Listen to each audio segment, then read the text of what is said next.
목사님 나오셔서 말씀 전할 때 큰 은혜의 시간 되시길 바랍니다.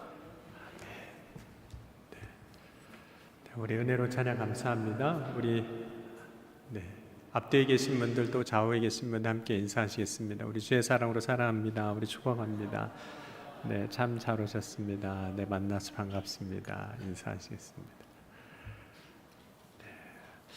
오늘 우리가 살아가는 삶의 자리에서, 세상에서 참 많이 이야기되고 있는 것 중에 하나가 누구의 것인가 하는 문제인 것 같습니다. 어떻게 보면 소유에 대한 문제인데, 사람들 사이에서 때로는 분쟁이 일어나는 것 중에 하나가 이 소유권에 대한 분쟁이거든요. 땅의 소유에 대한 분쟁, 누구 땅인가, 또 때로는 요즘 지적 재산권에 대한 그런 분쟁들, 또 힘에 대한 분쟁, 정치에서 보면 누구 권력인가에 대한 것도 힘에 대한 소유권에 대한 분쟁이고, 또 돈에 대한 것도 마찬가지입니다. 누구의 돈인가, 소유에 대한 분쟁입니다. 다양한 형태의 분쟁, 다툼들이 있지만 대부분은 형태만 조금 혹은 내용이 조금 달라질 수 있겠지만 누구의 것인가에 대한 분쟁입니다. 벌써 한 2년 넘게 3년이 되고 있는 우크라이나하고 러시아 전쟁을 보면 그 원인 중에 하나가 이제 땅에 대한 거거든요. 근데 이 땅은 지리적으로도 이제 중요한 역할을 하고 있지만 또 자원에 대한 문제, 땅이 갖고 있는 자원에 대한 소유권에 대한 문제입니다. 오늘 우리가 그런 전쟁은 하고 있지는 않지만 우리의 삶에도 보면 여러 가지 형태로 이게 누구 것인가에 대한 것을 가지고 우리도 다투고 있다는 겁니다. 우리의 일상생활을 보면 전쟁까지는 아니어도 때로는 자녀에 대해서 혹은 남편이나 아내에 대해서 누구의 것인가를 사실 우리는 다투고 있어요. 다만 이제 서로 피 터지게 싸우진 않아서 그렇지 다투고 있습니다. 특별히 사람에 대해서는 주도권에 대한 문제이기도 해요. 내 뜻대로 자녀를 혹은 남편을, 아내를 하려고 하는, 그것이 결국은 내 거라는 생각에서부터 이제 나오는 것들입니다. 그럼 하나님이 아브라함에게 이삭을 번제로 이제 드리라고 명령하시는데 왜 그러셨을까요? 그냥 잘 살고 있는데, 하나님이 아브라함을 시험하시기도 하셨지만 왜 그렇게 하셨을까? 하나님이 아브라함에게 말씀하실 때 이런 표현이 나옵니다. 내 사랑하는 아들 이삭을 이렇게 바치라고 말씀하세요. 그 말을 좀 우리가 바꾸어서 이해한다면 이렇게도 이해할 수 있습니다. 아브라함이 100세의 이삭을 얻고 난 다음에 이삭을 뭐라고 불렀을까요? 여러분은 자녀를 뭐라고 부르세요? 이름을 불러서 이렇게 부를 수도 있지만 아브라함이 100세의 자녀를 얻고 난 다음에 내 아들, 내 아들 하는 거예요. 그렇죠? 맞죠? 아브라함의 아들이죠. 특별히 100세에 얻은 아들이니까 얼마나 귀하겠습니까? 그런데 이 말은 아브라함이 이삭을 향해서 부르는 그것이 아니라 사실 아브라함이 이삭에 대해서 어떤 마음을 갖고 있는지를 보여주고 있는 거죠. 내 아들이라고 말하는 그 말 속에서, 그러니까 아브라함에게 있어서 이삭은 정말로 가장 소중한 내 소유인 겁니다. 내 거죠, 내 아들. 여러 번 여쭤보긴 하지만 여러분 자식은 누구 건가요? 아직 정리가 안 되셨나요? 그 마음의 정리가. 내 아들, 내 딸, 여전히 그럴 수도 있습니다. 정말 소중해요. 하나님이 주신 자녀이지만 이삭은 아브라함에게 하나님이 주신 아들입니다. 물론 이제 사람에 대해서 우리가 어떤 소유의 문제를 다루는 것이 조금 조심스러운 문제일 수 있지만, 그런 이삭은 본래 누구의 것이었을까요? 이삭은 누구의 것이죠? 어디서부터 왔는지를 우리가 보면 누구의 것인지 더 분명하거든요. 하나님으로부터 왔음을 우리가 믿고 고백한다면 이삭은 하나님의 것입니다. 근데 이삭만 그러겠습니까? 모든 사람이 다 하나님의 거죠. 여러분, 저는 누구의 거죠? 김미연 사모의 건가요? 하나님의 것이죠. 하나님의 것. 그럼 베드로전서 2장 8절 9절에 보면 이렇게 말씀하고 있습니다. 또한 부딪히는 돌과 걸려 넘어지게 하는 바위가 되었다 하였느니라. 그들이 말씀을 순종하지 아니함으로 넘어지나니 이는 그들을 이렇게 정하신 것이라. 그러나 너희는 택하신 족속이요 왕 같은 제사장들이요 거룩한 나라요 그의 소유된 백성이니라고 말씀합니다. 그러면서 베드로전서 2장 10절에 너희가 전에는 백성이 아니더니 이제는 하나님의 백성이요 전에는 국류를 얻지 못하더니 이제는 국류를 얻은 자니라 라고 말씀하면서 이스라엘 백성 전체를 향해서 하나님이 내 소유된 백성이라고 말씀을 하고 있어요. 하나님의 것이라는 뜻이거든요. 그럼 오늘 우리도 사실은 다 하나님의 소유된 백성, 하나님의 소유된 자녀입니다.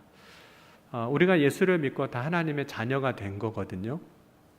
죄인이었던 우리가 하나님의 자녀가 되는 과정을 보면 우리가 어떻게 하나님의 자녀가 되냐면 하나님이 우리의 죄값을 예수님이 십자가에 고난당하시고 죽으심으로 대신 지불을 하신 거예요. 그러니까 예수님의 피값으로 우리는 사신 바 된 겁니다.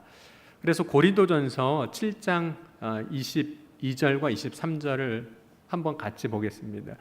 이 말씀이 믿어지면 이제는 예수 믿고 구원받은 나의 삶이 인생이 이제 누구의 것인지에 대해서 우리가 분명하게 이야기할 수 있습니다. 고린도전서 7장입니다. 고린도전서 7장 22절, 23절 우리 같이 한번 읽어보겠습니다. 주 안에서 부르심을 받은 자는 종이라도 주께 속한 자인이요 또 그와 같이 자유인으로 있을 때에 부르심을 받은 자는 그리스도의 종이니라. 너희는 값으로 사신 것이니 사람들의 종이 되지 말라라고 말씀하면서 예수를 믿고 구원받은 우리를 향해서 너희는 값으로 사신 자들이다 이렇게 이야기를 합니다. 그러니까 죄의 종이 되었던 자들이지만 하나님이 예수님의 피값으로 우리를 죄에서 자유하게 하셨어요. 그래서 자유자가 됐다, 자유인이 됐다 말합니다. 죄에서 해방하게 하셨고 그렇게 죄에서 해방된 우리를 하나님의 자녀가 되게 하셨다는 거죠. 그렇다면 여러분 이제 예수를 믿고 구원받은 우리는 누구 건가요? 다시 한번 설명드리면 여러분이 돈 주고 물건을 샀어요. 그러면 이제 누구 거가 되는 거죠? 내 거가 되는 겁니다. 왜냐하면 내가 값을 지불했기 때문에 정당한 대가를 줬기 때문에 이제부터는 그것이 내 것이 되는 거예요. 그러니까 소유의 값을 지불한 사람의 것이 되는 거죠. 그러면 우리는 다 하나님이 예수님의 핏값으로 주고 우리를 사신 거니까 우리는 다 하나님의 것인 거예요. 우리의 생명의 값이 다 지불됐습니다. 그러면 우리는 이제 하나님의 소유로 살아야 되는 거죠. 근데 하나님의 소유로 산다는 게 어떤 걸까요? 하나님의 소유로 산다는 것은 하나님의 명령을 따라 사는 것으로 이해할 수도 있습니다. 왜냐하면 이제부터 이제 하나님의 것이 내 삶의 주인이 하나님이 되시기 때문이에요. 그러니까 하나님의 명령을 따라 사는 삶이, 그러니까 주인의 명령을 따라 사는 삶이 종의 삶인 거잖아요. 그 소유 주인의 삶을 살아가는 거죠. 주인의 명령을 따라서. 하나님은 죄의 종이었던 우리를 다시 하나님의 종이 되게 하신 것이 아니라 하나님의 자녀가 되게 하신 거예요. 그래서 우리의 삶은 이제 하나님의 것으로서 이제 자녀답게 살게 하신 거거든요. 자녀답게. 자유인입니다. 하나님의 소유로 산다는 건 어떤 걸까? 그것은 우리의 삶의 이제 주관자 혹은 주체가 바뀌었다는 겁니다. 특별히 우리의 마음을 주관하는 주체가 바뀌었다는 겁니다. 그럼 우리는 이제 살아가면서 관리해야 할 게 있습니다. 여러분들도 다 나름대로 관리하고 계시죠. 네, 저도 관리하고 있어요. 탈모 관리. 이거는 제가 저로서 해야 되는 관리. 여러분들은 아마 나름대로 관리를 다 하고 계실 거예요. 손톱 관리도 하실 거고, 네일샵 가가지고, 미용실 가셔서 머리 관리도 하실 거고, 피부 클리닉 같은 데 가서 피부 관리도 하실 거고, 뭐 뭐 PT 하는 데 가서 운동하면서 뭐 우리의 육신도 다 관리를 이제 합니다. 우리가 살아가면서 관리해야 할 것들이 있어요. 뭐 개인의 상황과 형편에 따라 다르지만, 그런데 모든 사람이 동일하게, 특별히 신앙생활하는 사람들이 동일하게 관리해야 할 것이 있는데, 그것은 우리의 마음입니다. 여러분은 마음 관리 잘 하고 계세요? 네. 뭐 마음이야 어떻게 되든 말든 그냥 내팽겨치고 살고 계신가요? 우리가 관리해야 할 것은 단순히 외모만이 아니라 우리의 어떤 경제, 돈만이 아니라 사실 우리의 마음을 잘 관리해야 되는 겁니다. 그것이 하나님의 소유된 자로서 살아가는 삶의 모습이에요. 어떻게 마음을 관리해야 하는 걸까? 오늘 골로새서 3장 15절에 보면 이렇게 말씀하고 있습니다. 그리스도의 평강이 너희 마음을 주장하게 하라. 그러니까 내 마음을 어떻게 하라는 거죠? 그리스도의 평강이 우리의 마음을 주장하게 하라는 거예요. 그것이 우리의 마음을 관리하는 겁니다. 우리의 마음이 그리스도의 평강이 아니라 다른 것이 주장하지 못하게 하라는 겁니다. 여러분의 마음은 그리스도의 평강이, 주님의 마음이 여러분의 마음을 이렇게 주장하고 계신가요? 지금 그리스도의 평강이 우리의 마음을 주장하고 있다면 우리는 염려보다는 이제는 기쁨으로 살아가게 될 것이고, 두려워하기보다는 평안함으로 살아갈 것이고, 절망하기보다는 소망으로 살아갈 겁니다. 정말 그리스도의 마음이 우리의 마음을 주장하게 한다면. 그런데 막상 우리의 삶에서 우리의 마음을 보면 그리스도의 평강이 우리를 주장하기보다는 다른 것들이 우리의 마음을 주장하게 할 때가 참 많습니다.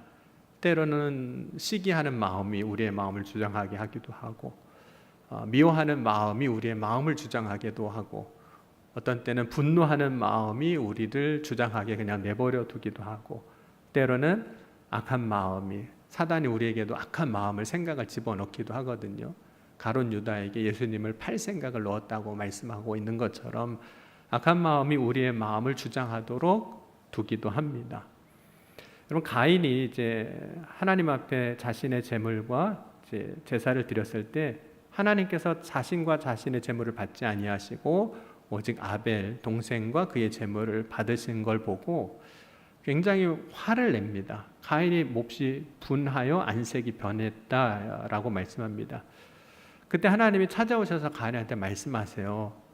내 마음이 분하고 안색이 변함이 어찌미냐. 너는 죄를 다스리라고 말씀을 하셨음에도 불구하고 가인은 자신의 마음이 그냥 그 마음 그대로 있게 내버려 두는 거예요. 자신의 마음을 그냥 내버려 두는 것, 그게 관리를 못하는 거죠. 그냥 그렇게 둬버리는 거예요. 하나님이 말씀하시지만 그냥 그 마음을 둬버리는 거죠. 여러분, 우리가 신앙생활하면서 우리의 마음이 그리스도의 평강이 주장하게 하는 것이 사실은 내 마음을 가꾸는 일입니다.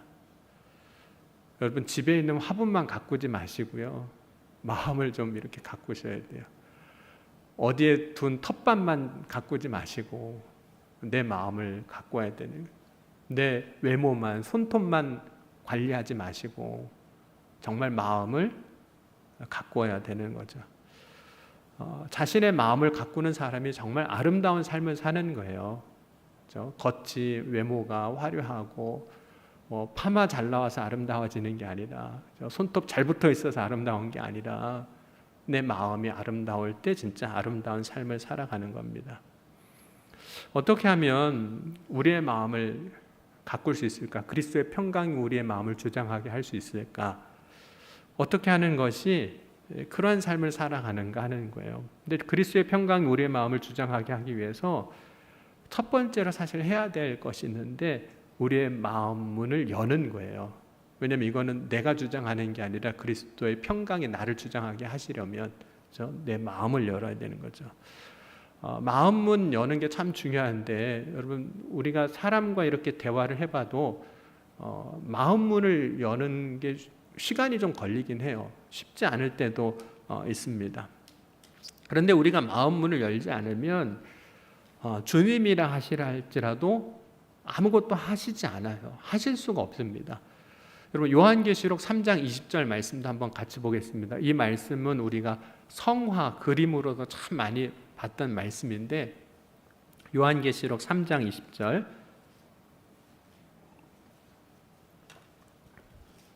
요한계시록 3장 20절입니다. 같이 함께 읽겠습니다.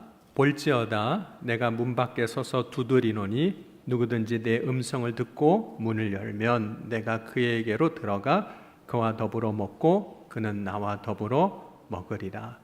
여러분 성화 혹시 기억나세요? 이 말씀 예수님이 어느 집 문 앞에 이렇게 서 계신 거. 그 그림이 이제 오늘 말씀 요한계시록 3장 20절인데 여러분 예수님은 문을 열고 들어오실 수 있으실까요? 없으실까요? 예수님은 뭐 마스터 키를 갖고 계신 거잖아요. 사실 예수님이시니까. 그러니까 누구든지 어느 곳이든지 다 마음만 잡수시면 그죠? 하실 수 있으실 텐데 문 밖에서 두드리고 계신 거예요. 그리고 나다 이렇게 말씀하시는 거예요. 그때 그 음성을 듣고 문을 열면 그제서야 예수님이 그에게로 들어가서 그와 더불어 먹고 그는 나와 더불어 먹으리라 말씀합니다. 그러면 여러분 우리가 문 안 열어주면 예수님은 어떻게 하고 계신다는 걸까요? 여전히 문 밖에서 두드리고 계신 거예요. 언제까지 그렇게 계실까요? 우리가 열어줄 때까지, 우리가 마음문을 열 때까지 주님은 들어오시지 않으시는 거예요. 역사하시지 않는 거예요. 기다리고 계신 거예요. 다만 두드리고 계시는 거예요. 다만 말씀하고 계시는 거예요. 우리가 열 때까지. 그러니까 우리가 문을 열 때 주님이 우리 가운데 찾아오셔서 역사하시는 겁니다. 만약 우리가 문을 열지 않으면 주님도 억지로 여시지 않으세요. 왜냐하면 그렇게 들어오는 건 도둑이잖아요. 여러분이 예수님이 여러분에게 나다 문 좀 열어달라고 하시면 여러분은 어떻게 하시겠습니까? 기쁨으로 열어주시겠어요? 주님이 난데 그러면 여러분 어떻게 하시겠어요? 그럼 가끔 이렇게 신방을 가면 요즘 아파트는 공동 현관문 있잖아요. 그러니까 거기를 통과하지 못하면 사실은 들어갈 수가 없는 겁니다. 그런데 이제 신방 물론 약속을 하고 가지만 가끔 이제 신방을 갈 때 초인종을 누르면 동호수 눌러서 이제 성도님 가정 문을 누르면 이렇게 목사님 오셨어요. 열어드릴게요 하고 문을 열어주시는 분도 있고 아무 말도 안 하고 그냥 문만 띡 하고 열립니다. 화면으로 봤다 이거죠. 점거 확인했다고 그냥 문을 열어주시는 거예요. 그래서 이제 아무런 얘기 없이 대화 없이 그냥 이제 들어가는 경우도 있습니다. 그럼 목사가 신방만 가도 문을 그렇게 쉽게 열어주더라고요. 한 번은 지금 이제 벌써 한 10여 년 이렇게 흐른 일이긴 한데 집사님이 이제 암이 걸리셨어요. 젊으셨을 때 40대 나중에 이제 그 암으로 돌아가셨는데 이제 암이 걸리셔서 이제 신방을 갔어요. 그런데 너무 힘들어 하셔서 처음 신방을 가고 나서 제가 그런 말씀 드렸어요. 집사님 제가 아침에 교회 출근하기 전에 와서 잠깐 기도해드리고 가겠다고. 그러니까 그렇게 하시라고 그러더라고요. 그래서 이제 아침마다 교회 사무실 가기 전에 그 집사님 집에 가는 겁니다. 초인종 누르고 열어주면 그분이 열어주시면 가서 기도하고 그리고 이제 오고 그러기를 이제 한 10개월 정도 한 것 같아요. 근데 그렇게 하는데 중간에 그 집사님이 그러시더라고요. 목사님 제가 문 열어드리는 것도 힘듭니다. 이제 너무 몸이 안 좋아지니까 그러니까 그냥 목사님이 열고 들어오세요. 비밀번호를 가르쳐 주시더라고요. 그래서 그 집 공동 현관문 비밀번호하고 집 비밀번호를 저한테 주셔서 그 다음부터는 가서 그냥 그 시간 되면 아침에 누르고 들어가서 기도해드리고 오고 기도해드리고 오고 그랬던 적이 있어요. 그때 그런 생각을 했어요. 목사만 돼도 그렇게 문을 열어주는구나. 그렇죠? 여러분 제가 여러분 초인종 누르면 여러분 어떻게 하시겠습니까? 네, 문전 막대하시진 않으시겠죠. 네. 근데 여러분 예수님이 우리의 마음에 오셔서 노크하시고 문을 두드리고 계신다는 거예요. 그럼 여러분은 어떻게 하시겠습니까?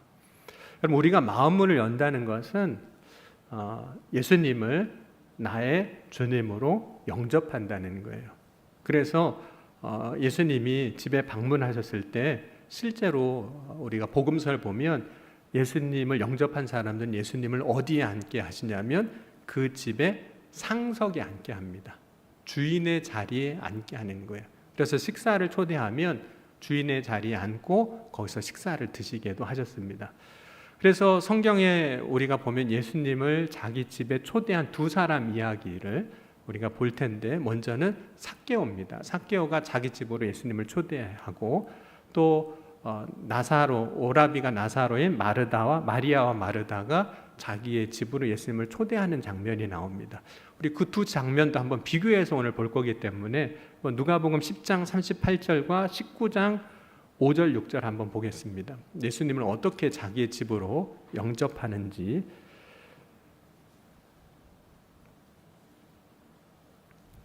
먼저 누가복음 10장 38절,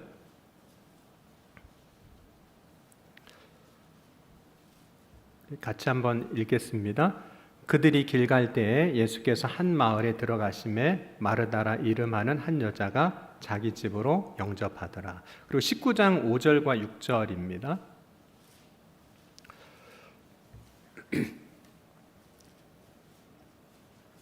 19장 5절 6절 우리 같이 읽겠습니다. 예수께서 그곳에 이르사 쳐다보시고 이르시되 삭개오야 속히 내려오라. 내가 오늘 내 집에 유하여야 하겠다 하시니 급히 내려와 즐거워하며 영접하거늘. 그래서 마리아가 마르다가 이제 예수님을 자기 집으로 영접하고, 이제 삭개오가 예수님을 자기 집으로 영접을 하게 됩니다. 예수님을 영접한다는 것은 이제 자기의 집 문 정말 열어드린 거죠. 그런데 예수님을 영접했다는 것은 그냥 집에만 오시는, 자기 집에 오시라고 문만 열어드린 것이 아니라, 사실 이 사람들이 다 이제는 자신의 마음 문도 연 겁니다. 내 마음 문도 연 거예요. 여러분, 마음이 열릴 때 그리스도의 평강이 우리의 마음을 주장하시는 거예요. 그러니까 우리의 마음 문이 안 열리면 주님도 어떻게 하시지 않는 거죠. 두 번째로 그리스도의 평강이 우리의 마음을 주장하게 하기 위해서 해야 되는 것 중에 하나는, 우리 안에는 다 자기 주장이 있습니다. 제 안에도 제 주장이 있고, 여러분 안에도 여러분의 주장이 다 있어요. 근데 그리스도의 평강이 우리의 마음을 주장하기 위해서는 내가 주장하는 그 마음이 내려놓아져야만 한다는 거죠. 여러분, 예수님을 영접한 두 집이 조금 다른 모습을 보이게 되는데, 여러분, 삭개오가 자신의 집에 예수님을 영접했을 때 삭개오는 이런 고백을 해요. 누가복음 19장 8절에 보면 삭개오가 서서 주께 여짜오되 주여 보시옵소서, 내 소유의 절반은 가난한 자들에게 주겠사오며 만일 누구의 것을 속여 빼앗은 일이 있으면 내 갑절이나 갚겠나이다. 이 고백이 의미하는 바 중에 하나는, 이제는 삭개오가 자기 주장으로 살지 않겠다는 거예요. 그동안은 세리장으로서 살아왔거든요. 그런데 이제는 자기 주장으로 살지 않고 무엇으로 살겠다고 이야기하고 있냐면 하나님의 말씀으로. 그래서 회개하고 잘못한 것이 있으면 그것을 다 갚는 일을 자기가 하겠다. 그래서 예수님을 삭개오가 자기의 집으로 영접할 때 지금까지 자기가 주장하고 옳다라고 여기고 살아왔던 것을 내려놓고 이제 말씀으로 사는 길을 선택하게 됩니다. 그런데 예수님이 마리아와 마르다의 집에 갔을 때 마르다가 예수님 앞에 영접은 했어요. 자기 집으로 영접을 했는데 이런 이야기를 하고 있는 거예요. 이런 이야기를 하고 있는 마르다를 보면서 여러분이 마르다가 자기의 주장을 내려놓은 건지 아닌지를 여러분이 한번 남의 일이지만 판단을 해보시고 나는 어떤지 한번 보셨으면 좋겠습니다. 누가복음 10장 39절 40절입니다. 삭개오는 자기 주장을 이제 내려놨지만 마르다가 어떻게 하고 있는지를 보셨으면 좋겠습니다. 누가복음 10장 39절 40절입니다. 그에게 마리아라는 동생이 있어 주의 발치에 앉아 그의 말씀을 듣더니 마르다는 준비하는 일이 많아 마음이 분주한지라. 예수께 나아가 이르되 주여 내 동생이 나 혼자 일하게 두는 것을 생각하지 아니하시니까 그를 명하사 나를 도와주라 하소서라고 이야기합니다. 마르다는 예수님이 자기 집에 오셨으니까 예수님 대접하는 일을 준비하고 있었던 거죠. 이 일은 굉장히 흔하게 우리 성도들의 삶에서도 있는 일이에요. 저도 이제 신방을 가서 제일 난감한 순간이 있습니다. 그때가 언제냐면 찬송 부르고 설교하고 있는데 저 부엌에서 삐 하고 나는 소리예요. 물 끓이는 소리. 그러면 앞에서 말씀 듣다가 갑자기 벌떡 일어나셔가지고 가스로 가서 불 줄이고 뭐 이러는 상황이 이제 벌어집니다. 그러면 신방 받는 분이 갑자기 사라진 거잖아요. 설교를 해야 되는지 올 때까지 기다려야 되는지 어떻게 해야 될지 좀 난감한 순간이 오거든요. 그러니까 대접하고 싶은 마음이 어떤 마음인지는 이해는 됩니다. 근데 이제 마리아가 이제 예수님 오셨을 때 예수님 앞에서 그냥 말씀만 듣고 있고, 마르다는 예수님 오셨으니까 대접을 해야 되니까 식사 준비를 막 하고 있는 거예요. 근데 식사 준비를 막 하다 보니까 화가 나요. 마리아는 저 앞에서 말씀만 듣고 있고 나는 지금 열심히 식사 준비하고 있고 분주하고 있는데 도와주지를 않는 거죠. 그러면서 하는 말이, 마르다가 이렇게 이야기합니다. 주여, 내 동생이 나 혼자 일하게 두는 것을 생각하지 아니하시나이까 그를 명하사 나를 도와주라 하소서라고 이야기합니다. 마르다는 자신이 옳다고 생각하는 뭔가가 있는 거예요. 지금 이 상황에서 이렇게 해야 된다고 생각하는 게 있는 거죠. 그것을 예수님 앞에 주장하고 있는 거예요. 예수님이시면 얘가 이렇게 예수님 앞에 앉아 있는 거 그냥 가만히 있게 두시면 안 되는 거 아닙니까? 예수님 뭐라고 말씀을 해주셔야 되는 거 아닙니까? 라고 이야기를 하고 있는 거죠. 그때 예수님께서 그 마르다의 이야기를 들으시고 이렇게 대답을 해주세요. 주께서 대답하여 이르시되 마르다야 마르다야, 내가 많은 일로 염려하려 하고 근심하나 몇 가지만 하든지 혹은 한 가지만이라도 족하니라. 마리아는 이 좋은 편을 택하였으니 빼앗기지 아니하리라 하시니라. 마르다가 주장하는 것이 마르다를 스스로 염려하고 근심하게 하고 있다는 거죠. 그것이 예수님 보실 때 마르다가 좋은 편을 선택한 것이 아니라고 말씀해 주시는 겁니다. 그럼 마르다가 자기 주장을 가지고 있을 때 예수님 앞에서 말씀만 듣고 있는 동생 마리아를 보는 게 마음이 어땠을까요? 불편해요. 그 동생 보는 게 불편해요. 마르다가 자기 주장을 갖고 있을 때 그 동생이 가만히 앉아 있는 걸 보고도 아무 말씀도 안 하시는 예수님이 불편한 거예요. 예수님 왜 그러시나? 예수님도 마음이 불편한 거예요. 그러니까 그 마음이 그리스도의 평강이 없는 불편한 마음으로만 지금 마르다는 가득한 거예요. 그러니까 내가 주장하는 것이 있을 때 실제로 우리는 사람과의 관계에서도 불편한 마음이 생기기가 쉽고, 심지어 예수님 앞에서도 예수님이 불편한 거예요. 예수님이 그렇게 말씀 안 해주시는 게 불편하고, 예수님이 그렇게 혹은 말씀하시는 게 불편한 거예요. 그리고 오늘 우리가 신앙생활 하면서 해야 할 것은 그리스도 예수의 마음이 나를 주장하게 하는 거예요. 그렇게 하기 위해서 우리가 해야 할 일 중에 하나가 뭐냐면, 첫 번째는 마음 문을 여는 것이고, 두 번째는 여러분 우리가 살다 보면 우리도 옳다 그르다고 판단하는 것들이 다 있습니다. 자기 주장이 있어요. 그 자기 주장을 잠시 내려놓을 필요가 있습니다.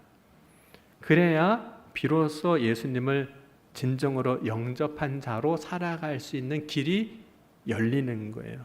그렇지 않으면 예수님이 오시긴 오셨는데 불편해요. 오히려 예수님과 대립되는 그런 삶을 살아가기도 하는 겁니다. 불편한 대상이 됩니다. 예수님이 불편한 대상이 되면, 예수님이 더 이상 나에게는 기쁨이 안 되면 예수님의 말씀이 더 이상 나에게 복음이 되지가 않는 거죠. 그럼 불편한 사람이 얘기하는 거는 여러분 기분이 좋으세요? 행복하세요? 불편한 사람이 얘기하는 거는요, 다 불편해요. 무슨 얘기를 해도 다 불편하게 되는. 그러니까 내 마음의 주장이 정리가 안 되면 심지어 예수님도 불편하고 예수님이 나에게 말씀하시는 것도 불편해져서 복음이 안 되는 일이 우리 안에 일어난다는 거죠. 여러분, 그리스도의 평강이 우리의 마음을 주장하게 하기 위해서 해야 할 세 번째는 주님이 나에게 말씀하시는 것을 내가 받는 겁니다. 받아들이는 거. 첫 번째는 마음을 여는 거, 두 번째는 자기 주장을 내려놓는 거, 세 번째는 주님이 나에게 주시는 말씀을 받는 거예요. 그러니까 나에게 말씀하시는 것을 주님이 나에게 주시는 것으로 인정하는 거죠.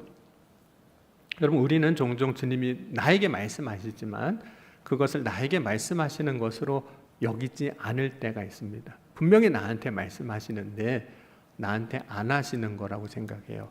그래서 여러분, 주님이 우리에게 말씀하실 때 우리에게 말씀하시는 것을 분명하게 알게 하기 위해서 하시는 일이 있긴 있어요. 그게 뭐냐면 이름을 불러주시는 거.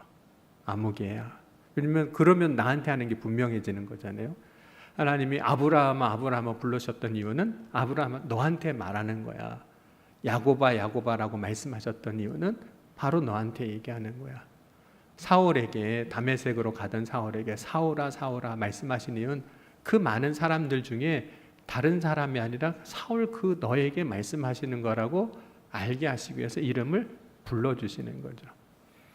그럼 예수님이 오늘 마르다에게 말씀을 하셨어요. 마르다에게 뭐라고 말씀하셨냐면 다시 읽어보면 누가복음 10장 41절 42절에 주께서 대답하여 이르시되 마르다야 내가 많은 일로 염려하고 근심하나 몇 가지만 하든지 혹은 한 가지만이라도 족하니라. 마리아는 이 좋은 편을 택하였으니 빼앗기지 아니하리라 하시니라. 그러면 그때 마르다야라고 말씀하시면 예수님이 주셨잖아요. 그럼 나에게 주시는 말씀으로 받았을까요? 예수님이 나한테 하시는 말씀이구나, 나 들으라고 하시는 말씀이구나. 누가복음 11장에 가면 그런 내용이 전혀 안 나옵니다. 사실 마르다가 그 다음에 어떻게 반응했는지 그 다음에 이야기가 등장하고 있지는 않습니다. 다만 우리는 그 다음의 상황을 상상을 해볼 수 있는데, 첫 번째 상황은 예수님의 말씀을 전혀 듣지 않은 마르다를 상상할 수 있습니다. 예수님 말씀 전혀 듣지 않은 마르다를 상상해 본다면 그 다음에 마르다는 예수님과 멀어졌을까요? 가까워졌을까요? 멀어졌을 겁니다. 그러면 그 다음에 마르다는 등장하지 않게 될 겁니다. 예수님과 멀어졌으니까. 그런데 요한복음 11장에 가보면 마르다와 마르다의 이야기가 다시 등장을 합니다. 요한복음 11장 1절에서 5절에 보면 이렇게 말씀하고 있어요. 죽은 나사로를 살려주시는 장면인데, 어떤 병자가 있으니 이는 마리아와 그 자매 마르다의 마을 베다니에 사는 나사로라. 이 마리아는 향유를 주께 붓고 머리털로 주의 발을 닦던 자요, 병든 나사로는 그의 오라비더라. 이에 그 누이들이 예수께 사람을 보내어 이르되 주여 보시옵소서, 사랑하시는 자가 병들었나이다 하니 예수께서 들으시고 이르시되 이 병은 죽을 병이 아니라 하나님의 영광을 위하며 하나님의 아들이 이로 말미암아 영광을 받게 하려 함이니라 하시더라. 예수께서 본래 마르다와 그 동생과 나사로를 사랑하시더니라고 이야기하면서 마르다의 이야기가 다시 등장을 하고 있어요. 근데 특별히 11장 5절에 보면 마르다의 이름이 제일 먼저 등장하고 있습니다. 마르다와 그 동생과 나사로. 그러니까 마리아라고도 이야기하지 않고 마르다라는 분명한 이름이 등장하고 있는 거죠.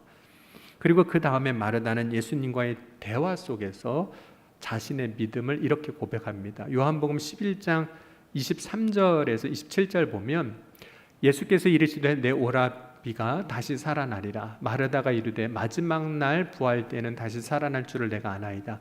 예수께서 이르시되 나는 부활이요 생명이니 나를 믿는 자는 죽어도 살겠고 무릇 살아서 나를 믿는 자는 영원히 죽지 아니하리니 이것을 내가 믿느냐라고 예수님 물어보시니까 마르다가 이렇게 대답합니다. 이르되 주여 그러하웨이다. 주는 그리스도시요 세상에 오시는 하나님의 아들이신 줄 내가 믿나이다 라고 대답을 합니다.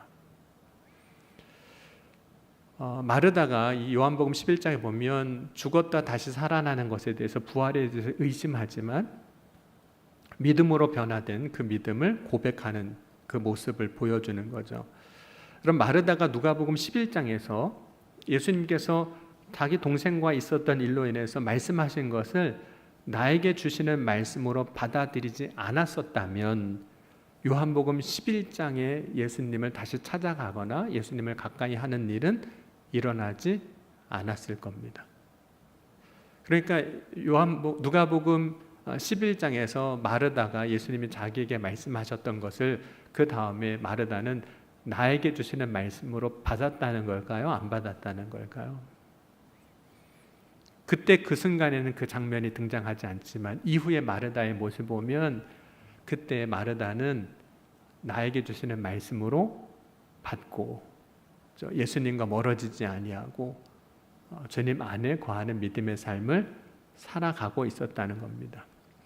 여러분, 오늘 우리의 마음이 그리스도의 평강이 주장하게 하기 위해서 해야 할 일이 있습니다. 첫 번째는 우리의 마음 문을 여는 겁니다. 두 번째는 마음 문을 열 뿐만 아니라 우리의 주장을 내려놓아야 합니다. 그래야 비로소 주님이 나에게 말씀하시는 것이 들리기 시작하고, 주님이 말씀하실 때 그 말씀이 다른 사람에게 하시는 것이 아니라 나에게 하시는 말씀인 것을 내가 믿을 때, 그 다음부터 정말 그리스도의 평강이 우리의 마음을 주장하게 하신 역사를 우리는 경험하게 하는 겁니다. 그럼 오늘 이 시간 저와 여러분 이 예배 가운데서 뿐만 아니라 우리가 신앙생활 할 때 주님이 말씀하시면 나에게 주시는 말씀으로 받을 수 있는 저와 여러분이 될 수 있기를 주의 이름으로 간절히 축원합니다. 그렇게 말씀을 받는 사람은 마음에 주의 말씀으로 채워지고, 채워진 말씀이 우리의 마음을 주장하기 시작하는 겁니다. 그래서 분노로, 때로는 시기로, 미움으로, 다툼으로 살아가는 것이 아니라 주님이 주시는 마음으로 평강과 은혜로 우리의 삶이 새롭게 되어지는 역사를 경험하게 됩니다. 오늘 내 마음의 주인이 예수님이신 것을 고백하고 그 고백과 함께 저와 여러분이 그리스도 예수의 마음이 우리를 주장하게 하셔서 우리의 마음을 가꾸고 또 세우고 또 하나님 주시는 놀라운 은혜의 삶을 살아가는 저와 여러분이 될 수 있기를 주의 이름으로 간절히 축원합니다. 오늘 주신 말씀 붙잡고 우리 잠시 기도하겠습니다. 주님, 오늘 이 시간 나의 마음이 그리스도의 평강이 주장하게 하옵소서. 그래야 주님 주시는 놀라운 은혜 가운데, 기쁨 가운데, 또 믿음 가운데 서나가는 믿음의 삶이 되게 하여 주옵소서. 이 시간 온전히 주님 앞에 나아갑니다. 주님 응답하시고 부르짖을 때 역사하여 주옵소서. 이 시간 함께 우리 통성으로 기도하시겠습니다. 지금도 살아계시고 역사하신 하나님 아버지 감사합니다. 오늘 이 시간 그리스도 예수의 마음이 우리의 마음을 주장하게 하여 주옵소서. 그리스도 예수의 평강이 오늘 우리의 삶을 주장하게 하여 주옵소서. 우리가 살아갈 때 다른 어떤 것보다 우리의 마음을 가꾸고 또 그리스도 예수를 예수로 구주로 영접하고 믿음으로 살아가는 삶 가운데 놀라운 하나님의 역사로 은혜로 서나가는 주의 자녀들이 다 되게 하여 주옵소서. 오늘 이 시간도 주님 응답하시고 역사하셔서 우리를 새롭게 하여 주실 줄 믿습니다. 사랑과 은혜가 풍성하신 하나님 아버지 감사합니다. 오늘 이 시간도 그리스도 예수의 평강이 우리의 마음을 주장하게 하여 주셔서 우리가 주님 주시는 놀라운 은혜 가운데 복된 삶을 살아가는 주의 자녀들이 다 되게 하여 주옵소서. 오늘도 예배하는 한 사람 한 사람을 기억하시고 주의 능력과 권능으로 세워주실 것을 믿사오며 사랑이 많으신 우리 주 예수 그리스도의 이름으로 감사하며 간절히 축복하며 기도하옵나이다. 아멘. 네, 우리 시간 옆에 있는 분들 다시 한번 인사하시겠습니다. 우리 주의 사랑으로 사랑합니다. 우리 축복합니다. 네, 우리 돌아오는 주일은 성찬 주일입니다. 한 주간 기도로 준비하실 수 있길 바랍니다. 여선교회 연합회가 오늘 용두동교회에서 있습니다. 예배 마치고 바로 출발하겠습니다. 또 기획위원회가 3시 10분에 목양실에 있습니다. 우리 기획위원 되신 분들 기억하시고 참석해 주시 바랍니다. 우리 동대문 지방의 실행부회의가 화요일에 오전 11시에 우리 교회에서 있습니다. 특별히 이제 지방회가 2월 달에 있는데 지방회 준비를 위해서 모입니다. 우리 함께 기도해 주시면 감사하겠습니다.